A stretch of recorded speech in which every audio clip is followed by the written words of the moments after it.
Assalamualaikum warahmatullahi wabarakatuh. Hai semuanya. Jadi sekarang kita mau menjelaskan tentang pengaruh wacana BI dalam penyerapan surat berharga pemerintah terhadap makroekonomi. Nah, kelompok kami ini terdiri dari Hanifia Izamanila dengan NIM H5418010, Sania Royani Abdillah dengan NIM H5418019, Amira Fairuz Salsabila dengan NIM H541800058, M. Fandi Marzuki S dengan NIM H541800070, dan M. Elanda Sri Hutama dengan NIM H541800090. Nah, sebelumnya kita mau ngejelasin dulu nih apa sih wacana kebijakannya. Jadi, Bank Indonesia atau BI diperbolehkan membeli surat utang, baik surat berharga negara atau SBN maupun surat berharga syariah negara atau SBSN hingga 25% di pasar perdana. Pembelian hingga 25% itu telah dibahas bersama Menteri Keuangan Sri Mulyani Indrawati, Otoritas Jasa Keuangan atau OJK, dan Lembaga Penjamin Simpanan atau LPS. Beragam mekanisme dan teknis tengah didiskusikan lebih lanjut, termasuk pembelian 25% surat utang yang telah memasuki tahap finalisasi. Wacana pembelian surat utang oleh Bank Indonesia di pasar perdana ini memang sudah digulirkan melalui peraturan pemerintah pengganti Undang-Undang Nomor 1 Tahun 2020 tentang Kebijakan Keuangan Negara dan Stabilitas Sistem Keuangan. Salah satu isi Perpu tersebut menyebut Bank Indonesia atau BI diizinkan untuk membiayai defisit anggaran penerimaan dan belanja negara atau APBN melalui pembelian surat utang negara atau SUN serta surat berharga syariah negara atau SBSN sebagai pembeli terakhir. Untuk mengetahui pengaruh kebijakan tersebut terhadap makroekonomi, kelompok kami melakukan analisis kurva ISLAM. Pelelangan SBN atau SBSN di pasar uang dibantu dengan BI yang siap membeli 25% SBN atau SBSN dari target pelelangan dengan asumsi ceteris paribus, maka akan membuat jumlah uang yang beredar di masyarakat turun. Maka keseimbangan permintaan uang pun turun, konsumsi maka akan turun, dan pendapatan nasional juga akan turun. Dapat dilihat pada kurva Y bergeser ke kiri.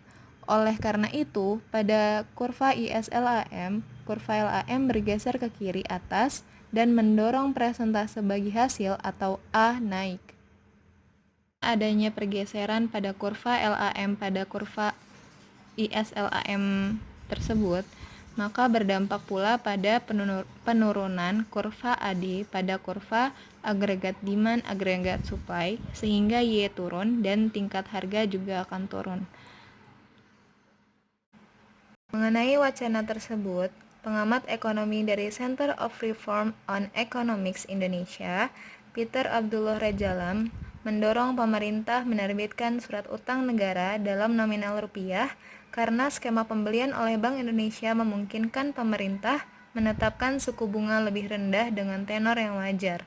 Karena sentimen pasar keuangan global saat ini masih sensitif akibat ketidakpastian karena pandemi COVID-19, sehingga minat pembeli rendah.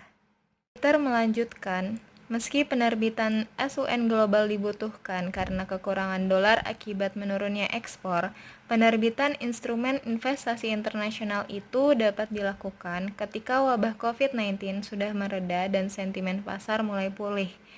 Di tengah kebijakan moneter global cenderung menurunkan suku bunga, maka penerbitan SUN global berpotensi mendapatkan permintaan yang tinggi pada bunga kupon yang lebih baik dengan tenor yang wajar, imbuhnya.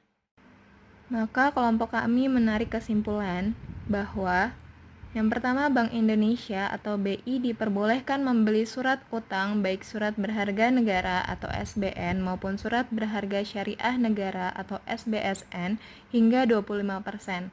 Sementara 75% sisanya diyakini mampu terserap di pasar. Namun, bila tak mencapai target, disinilah BI bisa menjadi non-competitive bidder. Sebagai last tender, Bank Indonesia bersama Kementerian Keuangan akan melihat tambahan-tambahan pembiayaan lain yang diperlukan pasar terlebih dahulu, usai mempertimbangkan postur anggaran dan sumber dana yang tersedia, baik dari realokasi maupun sisa anggaran lebih atau SAL.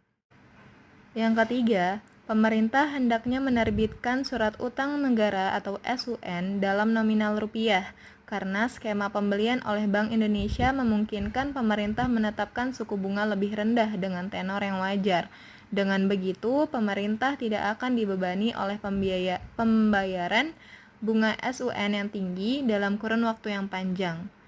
Dan yang terakhir, meski rupiah dalam tekanan pelemahan akibat ketidakpastian pasar keuangan global, Core Indonesia berpendapat bahwa pemerintah tidak perlu buru-buru menambah pasokan dolar dengan menerbitkan SUN global, karena posisi cadangan devisa saat ini relatif cukup besar untuk membiayai intervensi Bank Indonesia dalam stabilisasi nilai tukar. Berikut sumber media yang kami gunakan dalam mencari sumber informasi data di atas. Sekian dari kami, kurang lebihnya mohon dimaafkan. Semoga bermanfaat. Wassalamualaikum warahmatullahi wabarakatuh.